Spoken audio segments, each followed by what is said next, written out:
আসসালামু আলাইকুম বন্ধুরা, কেমন আছেন সবাই? আশা করি ভালো আছেন। আমি হারুন বিন জলিল, কৃষকের স্বপ্ন চ্যানেলের পক্ষ থেকে আপনাদেরকে জানাই অভিনন্দন। হ্যালো বন্ধুরা, ভুট্টা মারাইয়ের একটি নতুন ভিডিও নিয়ে আপনাদের মাঝে চলে এসেছি। ভুট্টা মারাই বলতে আমরা যে মোসাগুলো থেকে ভুট্টার দানাগুলো ছাড়াই, সেই ছাড়ানোর সহজভাবে একটি পদ্ধতি আমি বর্তমানে আবিষ্কার করেছি। সেই আবিষ্কার নিয়েই এবং কিভাবে সহজভাবে মানে কম সময়ে কম পরিশ্রমে ভুট্টাগুলো মারাই করা যায়, এই মোচাগুলো থেকে ভুট্টাগুলোকে আলাদা করা যায়, সেই সব নিয়েই আজ আমার এই ভিডিও তৈরি করা। দেখা যায় যে আমরা যারা অনেক বেশি আকারে ভুট্টা মারাই করে থাকি বিভিন্ন অঞ্চলে, সেই সব অঞ্চলে দেখা যায় যে ভুট্টা মারাই করার জন্য মেশিন থাকে। আবার দেখা যায় যে কিছু কিছু এলাকায় খুব কম ভুট্টা চাষাবাদ করা হয়ে থাকে। আবার কেউ দেখা যায় যে শখের বশেও ভুট্টা চাষাবাদ করে থাকেন। কিন্তু মোট সমস্যা গিয়ে দাঁড়ায় তখন হচ্ছে যে ভুট্টা চাষাবাদ হয়, মোচাও সংরক্ষণ করা হয়, ভুট্টা দেখতেও ভালো লাগে, কিন্তু যখন ভুট্টা মারাই করা দানাগুলোকে ওই মোচা থেকে আলাদা করা হয় তখনই সমস্যাটা বেঁধে যায়, তখন একটা ঝামেলা মনে হয়। আর দানাগুলো আলাদা করার জন্য তাদের জন্য একটা কষ্টের বিষয় হয়ে দাঁড়ায়। তারাও অনেকেই বুঝেও না যে এটা কিভাবে আসলে ছাড়াতে হয়। আর অনেকেই দেখা যায় যে এই প্রাথমিকভাবে যে কাজটা করে সেটা হচ্ছে যে হাতের মাধ্যমে এই বোটাগুলোকে মোচা থেকে আলাদা করা হয়। আর প্রথম পর্যায়ে যখন ভুট্টা চাষাবাদ শুরু হয়, ভুট্টা যখন চাষাবাদ বিভিন্ন অঞ্চলে শুরু করে, তখন তো কিছু কিছু কমভাবেই ভুট্টা কিন্তু চাষাবাদ করা হয়ে থাকে। আর তখন দেখা যায় যে এই ভুট্টাগুলো কিন্তু হাতের মাধ্যমেই মারাই করা হয়েছে, এই মানে ছাড়ানো হয়েছে। আর এটা একটা কিন্তু কষ্টের বিষয়, এবং এর পিছনে দেখা যায় সময় যায়, অনেকগুলো শ্রম যায়। সেই কারণেই দেখা যায় যে আমরা যারা বিভিন্ন অঞ্চলে অনেক বেশি ভুট্টা চাষাবাদ করে থাকি, সেটা এলাকা ভিত্তিক হয়ে থাকে। আর এলাকা ভিত্তিকেই দেখা যায় যে ভুট্টা মারাই করার জন্য মেশিন রয়েছে। আর বর্তমানে দেখা যায় যে বিভিন্ন এলাকায় বিভিন্ন ধরনের এই ভুট্টা মারাই করার জন্য যন্ত্র রয়েছে, কিন্তু কিছু কিছু এলাকায় এখনও পর্যন্ত ভুট্টা মারাই করার যন্ত্র নাই বা কেউ কিনেন নাই। সেই সব অঞ্চল হিসাবেই আমি এখন বর্তমানে যে এলাকাটা রয়েছে ময়মনসিংহের ফুলবাড়ি এলাকা, সেই এলাকাতেই সর্বপ্রথম আমি কিন্তু ভুট্টা চাষ শুরু করে দিয়েছি। আমার যেই এরিয়াটাতে থাকি আমি, এখানে কিন্তু আমার পূর্বে কেউ ভুট্টা চাষাবাদ করে নাই। আর আমার এই ভুট্টা চাষ করার উদ্দেশ্য, আমার এলাকাটা যেহেতু জামালপুরের সরিষাবাড়িতে, আর এই জামালপুরের সরিষাবাড়িতে প্রচুর পরিমাণে ভুট্টা চাষ আবাদ করা হয়ে থাকে। এই সিজনে দেখা যায় যে শুধু জমিতে ভুট্টা আর ভুট্টা। আর আমাদের এলাকায় কিন্তু ভুট্টা মারাই করার জন্য কোনো ঝামেলা থাকে না, কারণ ভুট্টাগুলো যখন গাছ থেকে সংগ্রহ করা হয় তখন কিন্তু ভুট্টাগুলোকে এই মোচাগুলো জমির ভিতরেই শুকানো হয়। শুকানোর পর ভুট্টা মারাই করার যে যন্ত্রগুলো থাকে, বিভিন্ন রকমের থাকে, মেশিন থাকে, তারা কিন্তু ভুট্টা মারাই করার জন্য সেই আমাদের যেই জমিগুলা থাকে সেই জমিগুলাতে যায় এবং তারা সেখানে এই ভুট্টাগুলো মারাই করে ফেলে। এতে দেখা যায় যে ঘন্টায় মেশিন বেঁধে 80 থেকে 90 মণ পর্যন্ত ভুট্টা মারাই করা সম্ভব হয়ে থাকে। আর এই ভুট্টা মারাই করা নিয়ে তাদের কোনো টেনশনও নাই, তাদের কোনো ঝামেলাও নাই।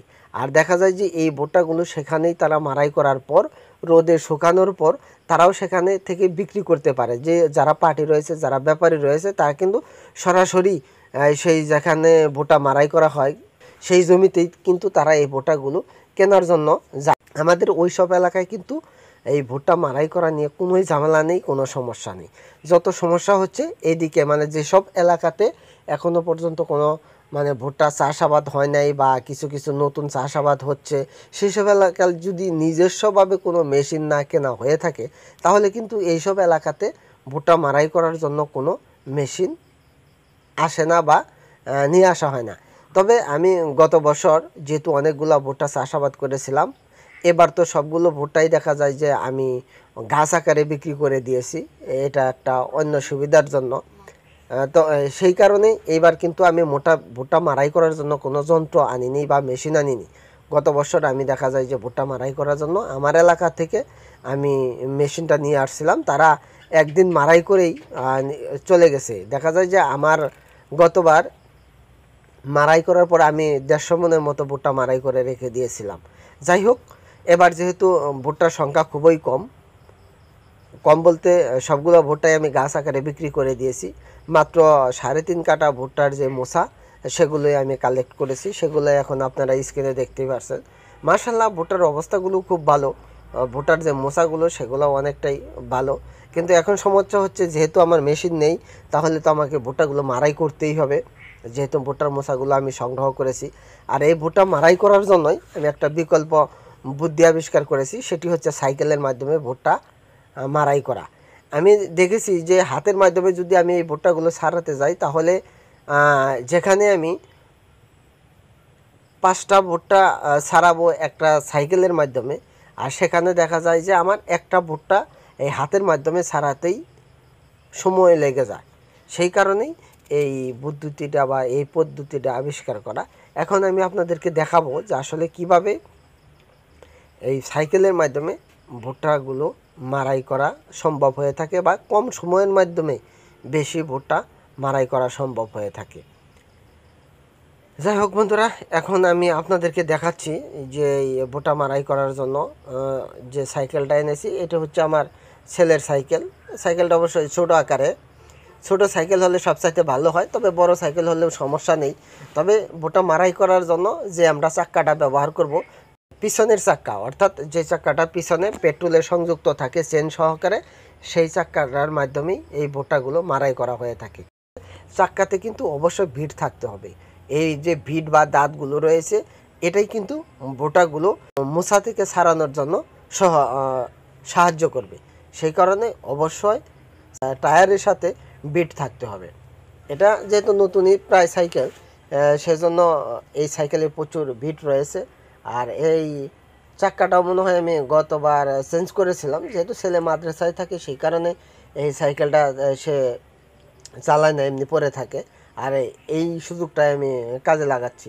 আর ভুট্টা মারাই করার জন্য যে কাজটা করতে হবে সেটি হচ্ছে, এই যে আপনারা দেখতেই পাচ্ছেন যে আমার হাতে যে কলাটা বা মোছাটা রয়েছে, এটা কিন্তু সরাসরি যদি আমি চাক্কার সাথে ধরি, তাহলে কিন্তু এটাতে কোনোভাবেই ভুট্টা মারাই করা সম্ভব হবে না, কারণ এটা ঘুরলে শুধু ঘুরবে। আর ভুট্টা মারাই করার জন্য যে কাজটা করে নিতে হবে সেটি হচ্ছে যে আমার হাতে এখন যে মুসা বা কলাটা দেখতে পাচ্ছেন, এটা কিন্তু আমি একটা যেমন মারতুল রয়েছে, সেই মারতুলের সাহায্য কিন্তু আমাকে একটা লাইন ছাড়িয়ে নিতে হবে। হ্যাঁ, একটা লাইন ছাড়িয়ে নিলে হবে কি, আমি যখন এই পিছনের চাক্কার সাথে এই পেট্রোলটা ঘোরানোর পরে এই যেভাবে ভুট্টাগুলো ধরছি, তখন কিন্তু ওই যে ফাঁকা জায়গাটা থাকবে, সেই ফাঁকা জায়গাটাতে চাপ পড়ে বাদ বাকি যে ভুট্টাগুলো রয়েছে, সেই ভুট্টাগুলো কিন্তু খুব সহজেই পড়ে যাবে। সেই জন্যই আপনারা ছাড়িয়ে নিচ্ছি। একটা লাইন ছাড়িয়ে নেওয়া খুব না, যেহেতু আমি এই কলাগুলো ছাড়ানোর জন্য রোদ দিতেই হবে। রোদ দিলেই এই যেই দানাগুলো সেগুলো পরে খুব তাড়াতাড়ি। আর দানাগুলো যদি আমি না ছাড়িয়ে নিই, তাহলে দানাগুলো নরম থাকলে দেখা যায় অনেক সময় থেতলে যাওয়ার সম্ভাবনা রয়েছে। সেই কারণে ভুট্টার যে মোচাগুলো রয়েছে সেগুলো আগে ভালোভাবে একটু শুকিয়ে নিতে হবে। শুকিয়ে নেওয়ার পর এই যে দেখতেই পাচ্ছেন যে আমি কিন্তু খুব সহজেই আমার এই চাক্কাটা ঘুরিয়ে আমি ভুট্টাটাকে কিন্তু ছাড়িয়ে নিলাম। আর এইভাবে যদি আপনারা ছাড়ান, আমি দেখছি এর আগে বললাম যে আসলে যেখানে আমি 5টা ভুট্টা সাইকেলের মাধ্যমে ছাড়াবো, সেখানে কিন্তু আমি শুধু হাতের মাধ্যমে একটা ভুট্টা ছাড়াতে পারবো। সেই কারণেই এইভাবে যদি আপনারা ভুট্টা মারাই করেন, আমি মনে করি যে আসলে একজন মানুষ যদি সারা দিন ভুট্টা মারাই করে, তাহলে তার পক্ষে 4 মণ থেকে 5 মণ ভুট্টা মারাই করা সম্ভব।